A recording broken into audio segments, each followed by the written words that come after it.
Game jams. Either love them or hate them. Well, actually it's both for most people, it seems. The feeling of stressing around for days to somehow finish a game is just indescribable. I've never actually participated in a game jam, and to experience this feeling of stress and suffer firsthand, I wanted to participate in the biggest game jam of the year, the Game Maker's Toolkit Game Jam. There is just one problem. My girlfriend is leaving the country for a month, so I probably should rather spend time with her than taking part in a stupid 4-day long game.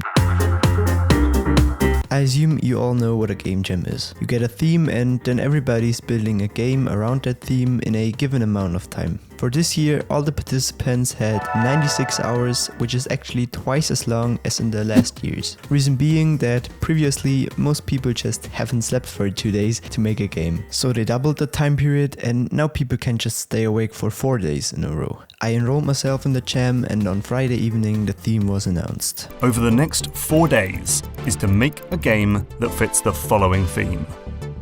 Built to scale. What the heck?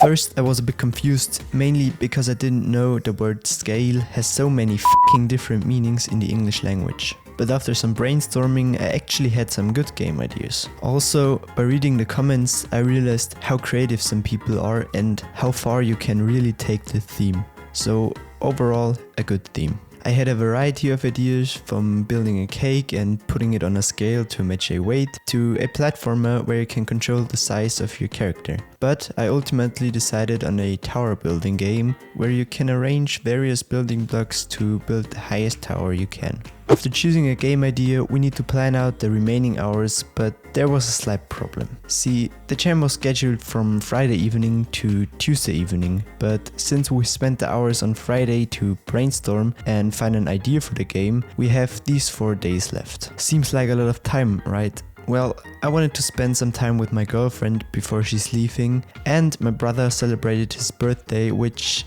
let's just say, escalated a little. This leaves us with roughly 48 hours, which isn't too bad, except some of us have a damn job.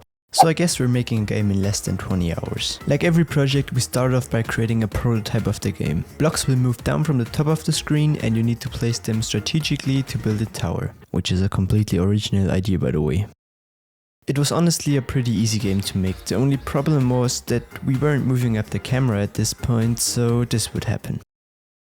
We will fix this later. Since the game per se is rather simple, I wanted to really polish it. This obviously starts by making some amazing but also quick art, since we don't have much time. I found this image online, separated the background and completed it to fit the resolution. I also cut out some blocks of the tower. And just like that, our game looks 100 times better. Then I coded a little system to measure the height of the tower, as well as the ability to rotate pieces, which was pretty cool. I noticed that the game was pretty easy at that point, which obviously made it kind of boring. So I made the platform way smaller and added more difficult pieces, which seems to fix the problem. I still needed to tackle the issue from earlier.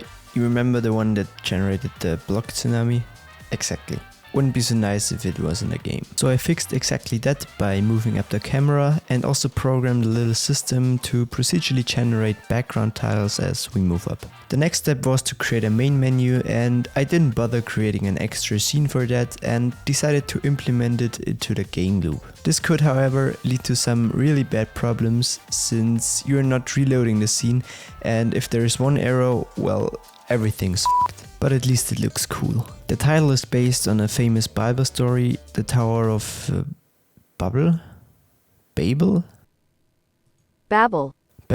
The Tower of Babel. We still need to add sounds and music to the game, but by this time it was already Tuesday and we had only a few hours left. I can tell you, I never sweated so much just sitting in front of a PC trying to finish and upload the game. It was unbelievably stressful. I sweated so much Africa was already jealous of me, but in the end I managed to submit the game just in time. And because it was a game jam, people could of course rate my game and leave comments, so let's see what others think of my game. Very difficult to accommodate for some of those pieces, so my tower never got very high. Well, that just sounds like a skill issue to me. Physics Tetris. No. Good spin on tricky towers.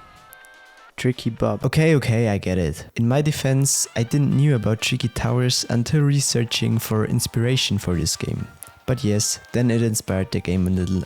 I admit. While editing this video, the results of the jam were announced. Overall, I scored rank 2007, which, considering I only worked for a fraction of the time limit and completely by myself, isn't too bad. Anyways, of course you can play this game for free with the link in the description, and as always, comment if you want me to develop this game further, like, subscribe and click the video on the screen to see what you can achieve with a bit more time.